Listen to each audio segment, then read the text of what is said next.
The massive alien hologram appeared without warning in every major city across Earth. It flickered to life above skyscrapers and town squares, casting an eerie blue glow over the shocked faces of billions. The being in the projection stood tall, its gray skin and formal robes marking it as something entirely foreign to human experience. "People of Earth," the alien figure spoke in perfect English, its voice simultaneously translated into every known human language. "I am High Counselor, First Ring of the Galactic Council. Your primitive world has been chosen for integration into our vast empire." In the Pentagon's main command center, General Robert Miller watched the broadcast with growing anger. 30 years of military service hadn't prepared him for this moment, but it had taught him to recognize a threat when he saw one. "Sir," his aide whispered, "similar broadcasts are happening worldwide. Every language, every major population center." The alien continued its speech, its tone growing more condescending with each word. "Your species has shown remarkable potential, managing to reach your own moon despite your technological limitations. However, your persistent wars and environmental damage prove you need guidance. The Council has decided to make Earth a resource extraction colony." In New York, London, Tokyo, and countless other cities, people stood frozen in the streets. Some filmed with their phones, others hugged their children close, and a brave few shouted defiance at the towering figure above them. "You have 30 Earth days to prepare for integration," First Ring declared. "This is far more generous than our standard protocols, but we believe in showing mercy to developing species. Resistance would be." The alien's expression shifted to what might have been a smile, deeply unwise. The hologram flickered out, leaving billions in stunned silence. For exactly 3 seconds, the world held its breath. Then chaos erupted. Stock markets worldwide crashed within minutes. Social media exploded with theories, fears, and calls for both surrender and resistance. Religious leaders called for emergency prayers, while governments scrambled to establish emergency protocols. But in a secret facility deep beneath the Rocky Mountains, Commander James Anderson was already in motion. He strode through reinforced steel corridors, his footsteps echoing with purpose. The facility, known only as the Ark to its select few occupants, had been preparing for this day for decades. "Status report," he barked, entering the central command room. Dozens of screens showed global reactions to the announcement, while others displayed military readiness assessments and satellite data. Dr. Elena Torres, the facility's lead scientist, looked up from her station. "The quantum detection grid confirms it, sir. They have at least 50 ships in high orbit, all heavily armed. But," she allowed herself a small smile, "they haven't detected any of our defensive systems." Anderson nodded grimly. Since the 1947 Roswell incident, which hadn't been nearly as harmless as the public was led to believe, Earth had been quietly preparing. The world's governments, despite their public differences, had worked together in secret. They had reversed engineered what they could, innovated where they couldn't, and built a defensive network that their would-be conquerors knew nothing about. "Begin Operation Sleeping Giant," Anderson commanded.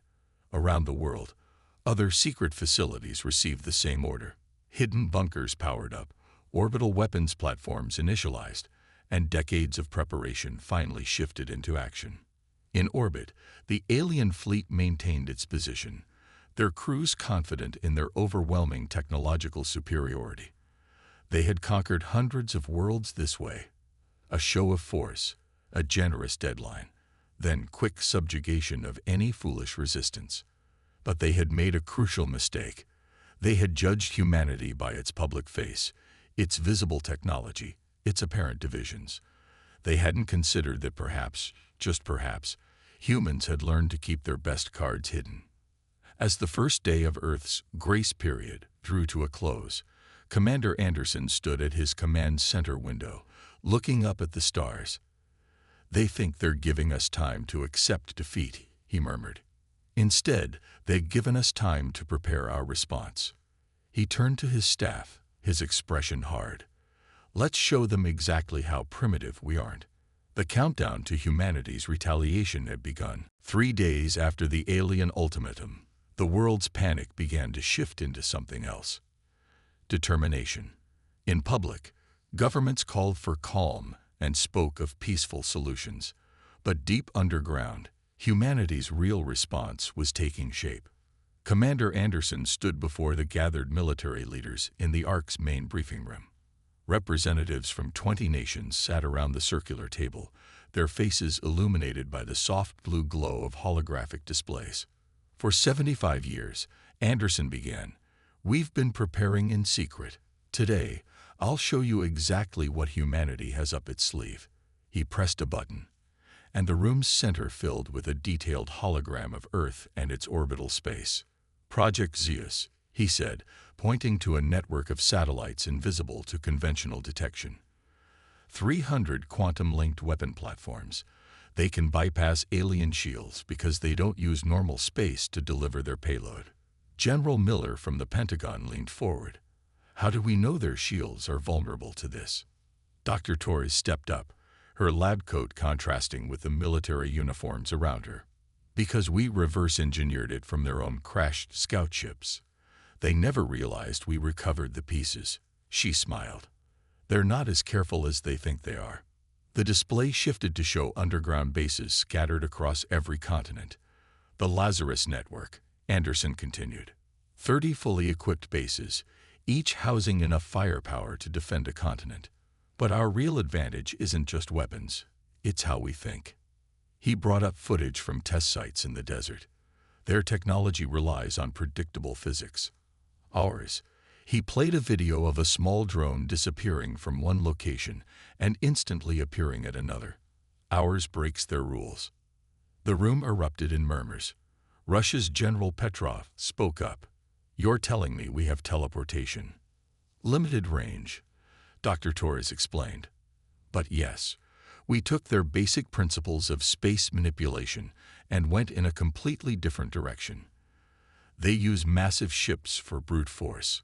We focused on precision and unpredictability." Anderson moved to the next display. "Operation Ghost Protocol is ready.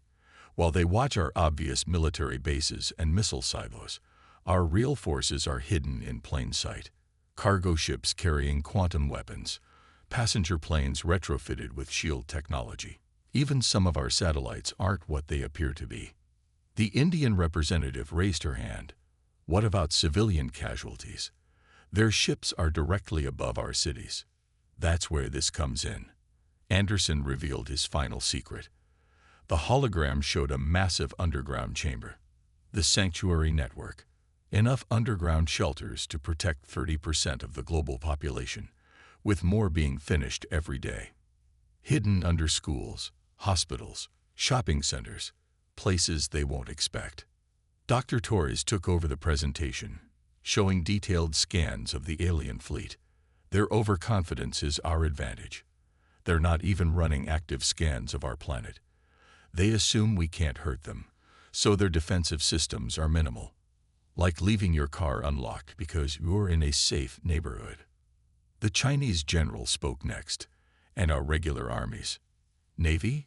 Air Force? Will act completely normal," Anderson explained. "Training exercises, routine patrols, nothing to suggest we're ready for them. Let them think we're just scrambling in panic." The meeting continued for hours as more secrets were revealed. Hidden factories producing advanced weapons, underground transit systems connecting major cities, a quantum communication network immune to interception. Humanity had spent decades preparing for this moment, all hidden beneath a carefully maintained veneer of normal technological progress. As the meeting ended, Anderson stood at the chamber's observation window, watching scientists work on a massive device below. Dr. Torres joined him. "Do you think we can really win?" she asked quietly. Anderson watched as the quantum core of the device pulsed with blue energy. "They expect cavemen with sticks," he said. "Instead, they're going to face an enemy that's been studying them for decades and preparing accordingly." He turned to face her. "We're not just going to win, Doctor. We're going to change the galaxy's understanding of humanity forever." In orbit, the alien fleet maintained its intimidating position, unaware that beneath the seemingly primitive planet's surface, an arsenal beyond their comprehension was about to be unleashed. The stage was set for humanity's dramatic revelation of its true capabilities. 10 days into the 30-day ultimatum, the alien fleet received its first sign that something was wrong. Their long-range sensors detected movement from Earth's surface, primitive nuclear missiles launching from silos across the planet. Admiral White of the Galactic Council fleet laughed at the display. "Let them waste their weapons," he told his bridge crew. "Our shields will handle these ancient projectiles easily." The missiles rose through the atmosphere, their trajectories clumsy and predictable. The alien fleet's automated defense systems didn't even bother to power up fully. These primitive nuclear weapons weren't worth the energy expenditure. In the Orcs command center, Commander Anderson watched the alien fleet's reaction carefully. "They took the bait," he said into his quantum-encrypted communicator. "Operation Trojan Horse is go. All units, execute Phase 1. The nuclear missiles suddenly changed. Their outer shells fell away, revealing sleek, black devices that seemed to flicker in and out of existence. Before the alien fleet could react, these devices vanished completely. Admiral White's confident expression faltered. "Where did they go?" "Scan the area." "Sir," his sensor officer called out in alarm, "we can't detect them anywhere. They're just gone." Inside the alien flagship's engine room, reality twisted. The quantum-linked weapons hadn't needed to penetrate the shields. They had bypassed normal space entirely, appearing directly inside critical systems across 15 alien ships. The explosions were spectacular. Ships that had survived centuries of space battles suddenly split apart from within. No alarms had warned them. No shields had activated. Their most advanced systems had been completely useless. "Status report," Admiral White shouted as his fleet erupted in chaos. 15 ships critically damaged, sir. Systems failing across the board." The sensor officer's voice cracked with panic. They somehow got inside our shields." In the Ark, Dr. Torres monitored the quantum weapon signatures. "Direct hits confirmed on all targets," she reported. The quantum link weapons performed exactly as designed. Anderson nodded grimly. "Begin Phase 2. Across Earth's surface, hidden hangars opened. Thousands of small, dart-like ships rose into the sky. These weren't the clumsy rockets the aliens expected. They were Earth's quantum fighters, each one capable of appearing and disappearing at will. The alien fleet scrambled to respond. Their remaining ships formed defensive positions, energy weapons charging. But they couldn't hit what they couldn't predict. The Earth fighters would appear, fire their weapons, and vanish before the aliens could lock onto them. "This is impossible." Admiral White slammed his fist on his command console. "They're primitives. They barely reached their own moon." "Sir," his tactical officer interrupted, "we're detecting energy signatures we've never seen before. Their technology. It's not following any known principles of physics." Anderson's voice suddenly boomed across every alien communication channel. "This is Commander James Anderson of Earth's Defense Initiative. Your assumption about our technological level was a serious mistake. We're offering you one chance to retreat." Admiral White's gray face darkened with rage. "You dare threaten the Galactic Council fleet? We still have 35 ships. We can glass your entire planet. Look at your long-range scanners." "Admiral," Anderson replied calmly. The alien fleet's sensors suddenly detected hundreds of new signatures emerging from behind Earth's moon. The quantum satellite network was revealing itself, each platform armed with weapons that could strike anywhere in the solar system instantly. "Last chance, Admiral." Anderson's voice carried a note of finality. "Retreat now, or we'll be forced to demonstrate even more of our primitive technology." The alien fleet hung in space, their superior numbers suddenly meaningless against an enemy that could strike them anywhere, at any time, without warning. Admiral White stared at his tactical display, watching as more of Earth's hidden arsenal revealed itself. For the first time in his 300-year career, the Admiral felt something he'd never expected to feel while facing a primitive species: fear. The balance of power had shifted dramatically, and the galaxy would never be the same. The emergency meeting of the Galactic Council was anything but orderly. The massive circular chamber, usually a place of calm deliberation, erupted with angry shouts and demands for explanations. Representatives from 1,000 worlds struggled to understand how a primitive species had just humbled their most advanced fleet. First Ring stood at the center podium, his usually confident posture notably stiff. The holographic display behind him showed the devastating damage to their ships, damage that should have been impossible. 15 of our most advanced warships, he announced, his voice trembling slightly, destroyed by weapons we couldn't even detect. 35 more trapped in Earth's orbit, unable to attack without risking instant destruction. He paused, letting the implications sink in. This was not supposed to happen. Admiral White appeared via hologram, his image flickering with interference from Earth's quantum field. "The humans have technology that defies our understanding," he reported. "They don't just have weapons, they have an entirely different approach to physics itself." In the Council Chamber's observer section, the military analysts were reviewing footage of the battle. They watched in stunned silence as Earth's fighters appeared and disappeared at will, bypassing the most advanced shields in the galaxy as if they didn't exist. "How did we miss this?" demanded the representative from the core worlds. "Our surveillance showed them using primitive rocket technology just months ago." On Earth, Commander Anderson and Dr. Torres were watching the Council's reaction through their quantum monitoring systems.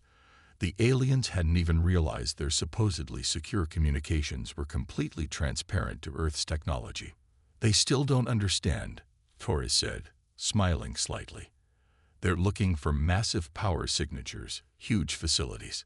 They can't grasp that we went in a completely different direction." Back in the Council chamber, the debate grew more heated. "We must respond with overwhelming force," shouted one military leader. "Bring in the entire fleet, and risk losing more ships," countered another. "These humans can strike anywhere, instantly. Numbers mean nothing against their quantum weapons." First Ring raised his hands for silence. "Our intelligence division has completed their preliminary analysis." He activated another hologram, showing Earth's surface. "We've detected extensive underground networks, hidden installations, and technology that seems to operate on principles we've never encountered." "Impossible," shouted a senior council member. "We've been spacefaring for 10,000 years. How could they develop something we've never seen?" Admiral White's hologram spoke up again. "Because we never thought to look in that direction. We focused on making our existing technology more powerful. He hesitated. They went sideways. They found paths we never even considered." In the Ark, Anderson received an urgent message. The quantum sensors had detected massive power signatures at the edge of the solar system. "They're calling for reinforcements," he announced to his staff. "Time to show them our next surprise."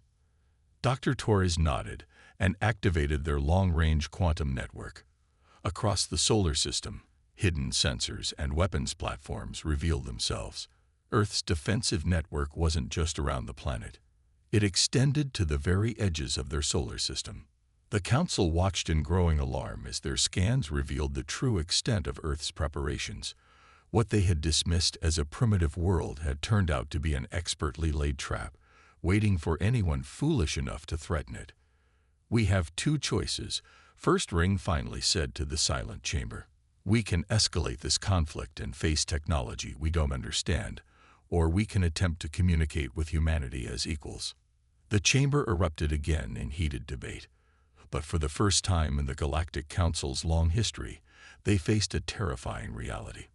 They weren't the most advanced civilization in every field anymore. A species they had planned to casually conquer had just proven itself to be far more dangerous than anyone had imagined. In Earth's command center, Anderson watched the Council's debate with grim satisfaction. "They're starting to understand," he said quietly. "But they haven't seen anything yet." The Galactic Council's reinforcement fleet arrived at the edge of Earth's solar system with overwhelming force. 200 of their most powerful warships dropped out of faster-than-light travel, their massive forms blocking out the distant stars. Grand Admiral Stone, the Council's most decorated commander, stood on his flagship's bridge with complete confidence. "Let's show these humans what real power looks like," he declared. All ships advance to attack formation. In the Ark, Commander Anderson watched the incoming fleet on his quantum displays. "They still think size and numbers are what matter," he said to Dr. Torres. "Time to show them our gravity manipulation systems. All ships are in position," Torres confirmed, her fingers dancing across the control panels. "Project Icarus is ready." Anderson opened a channel to all Earth's defense forces. "This is it, people. Show them what humanity can really do." The alien fleet moved forward in perfect formation, their energy weapons charging. Suddenly, their sensors detected movement from Earth.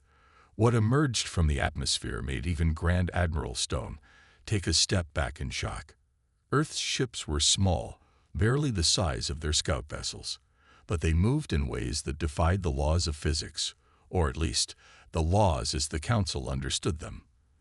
The human vessels spun, twisted, and accelerated with impossible agility, their gravity manipulation systems allowing them to ignore the normal limits of inertia and mass.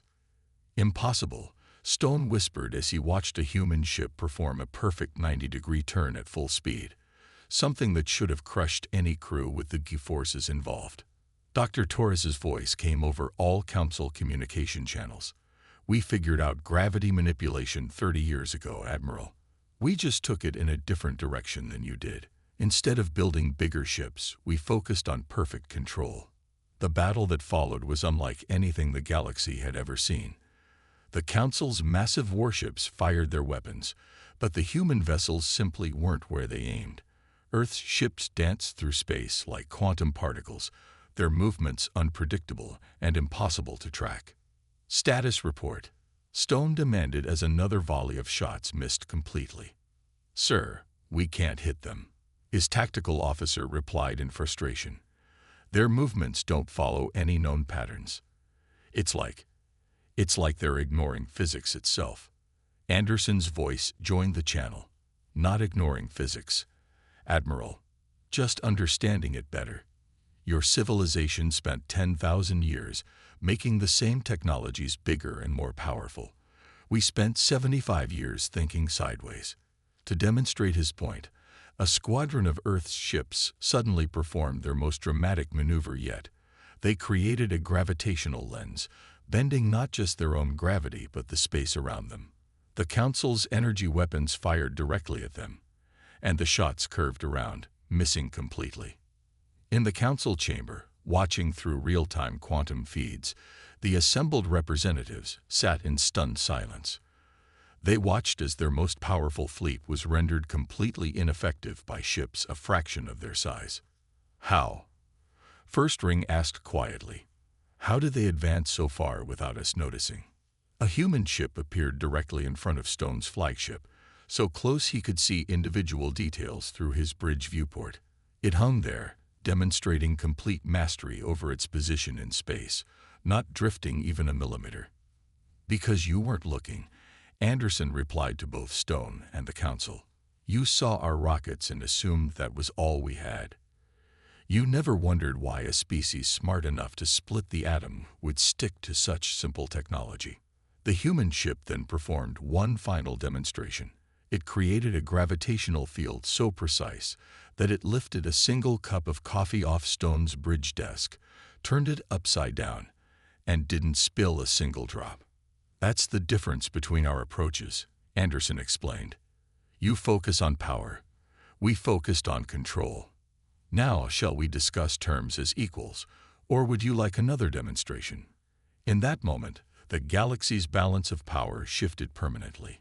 Humanity had not just defended itself, it had revolutionized warfare itself. The Grand Meeting Chamber of the Galactic Council had never hosted humans before. Commander Anderson, Dr. Torres and Earth's hastily appointed diplomatic team walked into the massive room, their footsteps echoing on the ancient floor. Representatives from 1,000 worlds watched in tense silence. First Ring stood at the central podium, his earlier arrogance replaced by cautious respect. Humanity has proven itself more capable than we anticipated. He began carefully. We are prepared to discuss terms. Anderson stepped forward, carrying an old, worn briefcase. Before we discuss terms, there's something you need to see. He placed the briefcase on the podium and opened it slowly. Inside was a piece of twisted metal covered in strange symbols. The council chamber erupted in chaos. Several representatives stood up, pointing and shouting. First Ring's face turned pale. "Impossible," he whispered. "Those markings, they belong to the predecessors." Dr. Torres nodded. "We found this in Antarctica 50 years ago. It took us decades to translate the symbols, but when we did," she paused for effect, "we discovered something interesting about human history." Anderson activated a holographic display, showing ancient cave paintings from Earth. But these weren't the usual hunting scenes. They showed advanced spacecraft and beings in strange suits. "Humanity isn't just some primitive species that evolved by chance," Anderson explained. "We're the descendants of the civilization you feared most, the one that disappeared 10,000 years ago." The council chamber fell completely silent. The predecessors were a legend, a mysterious civilization that had possessed technology far beyond anything the council had achieved. They had vanished suddenly, leaving only fragments of their empire behind. First Ring gripped his podium tightly. "You expect us to believe that humans are their descendants?" Dr. Torres stepped forward, holding up a small device. "This is a genetic scanner. Test any human in this room. You'll find markers in our DNA that match the fragments of predecessor genetic code in your databases." The test was performed immediately. When the results appeared on the chamber's main screen, no one could deny the truth. Humanity carried within them the genetic legacy of the galaxy's most advanced civilization. "We didn't start from scratch 75 years ago," Anderson explained.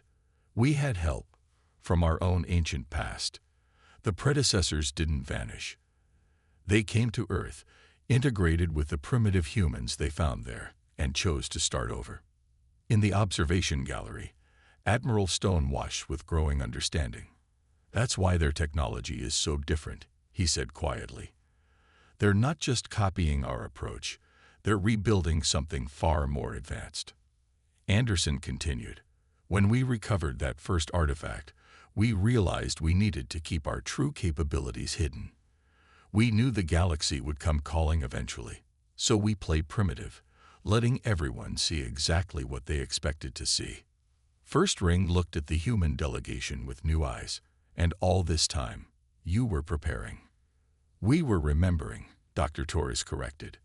"The knowledge was always there, buried in our genes, in our instincts. We just needed the right push to bring it out." She smiled. "Your invasion threat was exactly the push we needed." The council members whispered among themselves. Everything they thought they knew about humanity had been wrong. They weren't dealing with primitives who had gotten lucky. They were facing the return of the predecessor's power. "So," Anderson said, his voice carrying across the chamber, "shall we discuss those terms? As equals this time?" First Ring looked at his fellow council members, then back at the humans. "No," he said finally, "not as equals." The human delegation tensed, but then First Ring continued, "We will negotiate as students seeking to learn from those who clearly have much to teach." The balance of power hadn't just shifted, it had completely reversed. Humanity had gone from being seen as primitive savages to being recognized as the inheritors of the galaxy's greatest civilization. 1 year after the failed invasion of Earth, the galaxy had changed completely. The massive council chamber, once a place where Earth was dismissed as primitive, now hosted the first Galactic Technology Summit, with humanity as the leading speakers. Commander Anderson, now Earth's ambassador to the Council, stood before the assembled representatives of 1,000 worlds. The chamber was packed, with even the observation galleries filled to capacity. Everyone wanted to learn from the species that had humbled the mighty council. The greatest mistake in scientific history, Anderson began, is believing there's only one path forward. The council spent millennia making existing technology bigger and more powerful. Humanity looked for entirely new paths. Dr. Torres stepped forward, activating a holographic display that filled the chamber. It showed Earth's quantum defense network, now expanded to protect human colonies on Mars and the Moon. "We're not here to replace the Council," she explained. "We're here to help guide the galaxy toward new ways of thinking. Our ancestors, the predecessors, didn't disappear because they failed. They chose to start fresh, to find new approaches to old problems." In the front row, First Ring watched with a mixture of humility and fascination.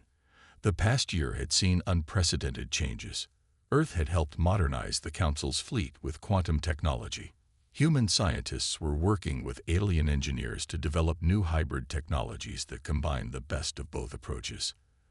Admiral Stone, who had once commanded the fleet against Earth, now served as the head of the Joint Defense Initiative. "Humanity taught us that true power isn't about size or strength," he addressed the chamber. "It's about innovation, about finding solutions no one else has considered." The holographic display shifted to show the new Earth Council combined fleet. Massive council ships now carried human quantum systems, while Earth's agile vessels darted between them, their gravity manipulation technology allowing for perfect coordination.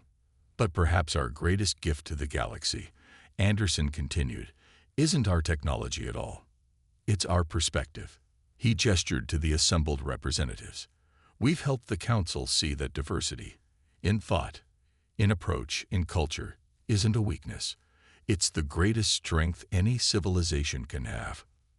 Dr. Torres brought up another display, showing the numerous scientific breakthroughs of the past year. "When we combined Council technology with human innovation, we achieved things neither of us could have done alone. That's the real legacy of the predecessors. Understanding that sometimes you need to step back to move forward." In orbit above Earth, the anniversary was marked by a spectacular display. The combined Earth Council fleet performed intricate maneuvers that would have been impossible a year ago. Quantum-enhanced ships danced through space, their movements guided by gravity control so precise they could write words in the sky. "The Council once threatened Earth with colonization," Anderson said, approaching his conclusion. "Instead, they found partners. They sought to teach us their ways, but ended up learning new ways themselves." He smiled. "And that's how progress should work, not through domination, but through cooperation and mutual growth." First Ring stood and approached the podium. "1 year ago, we thought we were the height of galactic civilization. Humanity showed us how much more we had to learn." He turned to face Anderson. "The Council officially recognizes Earth not just as equals, but as teachers. The age of the predecessors has returned, not through conquest, but through wisdom." As the chamber erupted in applause, Anderson looked out at the assembled representatives. Humans and aliens working together, sharing knowledge, building a better galaxy. The failed invasion had led to something far greater than victory in battle. It had sparked a renaissance across the stars. In the Ark, now a museum of Earth's secret history, a new plaque summed up the story perfectly. "They came to conquer primitives. They found the future instead. The galaxy would never be the same, and that was exactly what humanity had been working toward all along."